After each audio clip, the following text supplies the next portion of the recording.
Hola a todos, yo me llamo Yadira Román Valladares y hoy hablaremos sobre la planta amaranto y esta planta es una planta originaria de Mesoamérica conocida como huatli en los pueblos nahuas. Más que un alimento, fue una parte esencial de la cosmovisión indígena y ya sabemos que cosmovisión significa una visión o concepto global del universo. Entonces, esto significa que la planta amaranto conectaba los indígenas a lo espiritual, a sus ritos religiosos y a la tierra. Sin embargo, tras la llegada de los colonizadores españoles, este grano fue sistemáticamente eliminado de la vida diaria de los indígenas. En esta presentación exploraremos cómo el amaranto representa no solo una pérdida culinaria, sino que también una pérdida cultural, una pérdida espiritual y política. Además, lo conectaremos con el artículo de Vitzavia-Paul, quien habla sobre cómo la colonización afectó a los pueblos indígenas y a los pueblos africanos en América Latina. Un grano sagrado de Mesoamérica. Aquí veremos una porción de este video.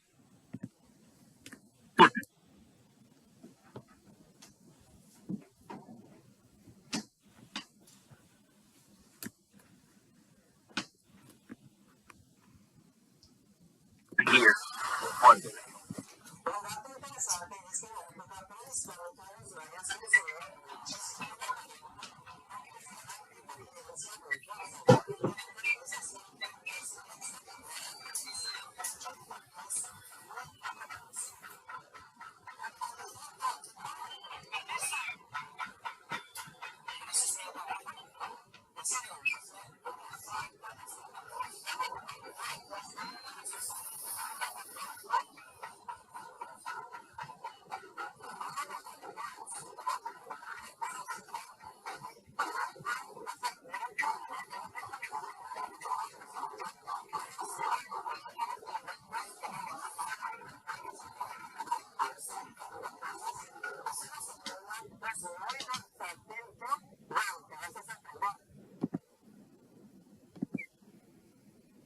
Como vimos, el amaranto fue una planta sagrada para muchas culturas mesoamericanas.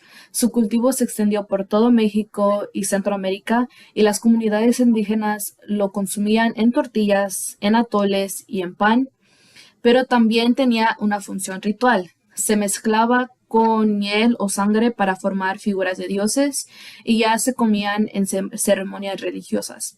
Además de su simbolismo, era una planta increíblemente nutritiva, rica en proteína, calcio, en hierro y aminoácidos. Y esto la convertía en una herramienta de supervivencia en tiempos de sequía porque tenía una resistencia al clima y a los suelos pobres. Y también esta planta y su cultivación demostraba que los pueblos originarios tenían un profundo conocimiento sobre la agricultura. La colonización y el borrado culinario. Las imposiciones del trigo y la destrucción de los saberes indígenas. La llegada de los colonizadores españoles marcó un punto de ruptura y el amaranto, al estar profundamente vinculado con los ritos de los indígenas, se convirtió en una amenaza hacia los colonizadores españoles y fue considerado pagano o peligroso por la Iglesia Católica. Su cultivo fue prohibido y los campos fueron destruidos y se obligó a las comunidades originarias a sembrar cultivos europeos como el trigo o la cebada. Y este proceso no solo transformó los sistemas políticos y económicos, sino que también transformó los sistemas alimentarios, porque esto convertía el comer en una forma de colonizar el cuerpo. Como señala la autora Viapol, este tráfico fue causa y efecto de una situación económica que modificó la estructura social de ambos continentes, trastornó sus patrones y entre ellos sus hábitos alimentarios. Así el amaranto fue borrado porque no formaba parte de los valores de la europea cristiana. Esto impuso una nueva jerarquía alimentaria basada en el desprecio de lo ancestral. Cocina y poder, conexión con las lecturas. Las lecturas nos permiten ver el caso de Amarato dentro de una perspectiva de colonización cultural. En su artículo, Viapol habla sobre los hábitos alimentarios africanos en América Latina y ella dice el uso comercial dado a los medios masivos de conexión contribuye grandemente a trastornar los hábitos alimentarios primitivos.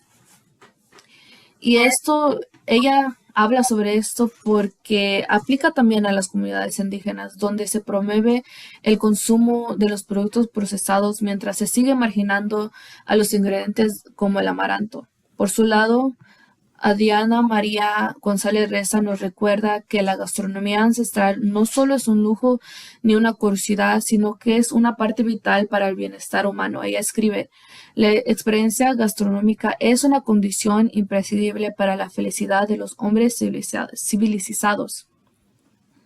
En ese sentido, borrar el amarato fue también borrar un camino hacia la salud y la espiritualidad y la cultura. Finalmente, Gray nos ofrece una visión crítica de la colonización culinaria y él dice que no se trata de una simple fusión cultural, sino un proceso de conquista a través de 3 fases. Y las 3 fases son la destrucción de los sistemas alimentarios, también la forzada asimilización a las dietas coloniales, y también la aprobación de un consumo de lo colonial. Es decir, hoy el amarato puede verse en los supermercados, pero ¿quién controla su narrativa y quién controla su producción? No siempre son las comunidades indígenas. En estas lecturas nos ayudan a entender que la comida no es una expresión de solo poder y de memoria, sino también de resistencia. El surgimiento del amaranto. El retorno de Ohuatli. Hoy en día el amaranto está resurgiendo. Hoy se cultiva nuevamente en regiones rurales y urbanas como de México, Guatemala y los Andes. Muchas comunidades indígenas están reclamando este grano no solo por sus propiedades nutritivas, sino que también por su identidad y su historia. Sin embargo, también existen tensiones mientras algunas empresas lo comercializan como superfoods para mercados internacionales. Muchas veces se ignora el conocimiento ancestral detrás de ello. Aquí entra la crítica de Sam Gray. Por eso es importante recordar lo que nos dice Viapol, que la cocina es un campo de batalla cultural. Recupera el amarato es recuperar los saberes silenciados por la colonización. Para concluir, el amarato representa mucho más que un grano nutritivo. Representa una lucha histórica por el derecho a decidir lo que comemos, cómo lo cultivamos y cómo nos relacionamos con la tierra. Al analizar su historia desde una perspectiva crítica, vemos cómo la cocina puede ser una herramienta de resistencia. Y los voy a dejar con esta cita de González Reza y dice, las tempranas experiencias culinarias del hombre debieron haber sido dignas de mención y alabanza. Gracias.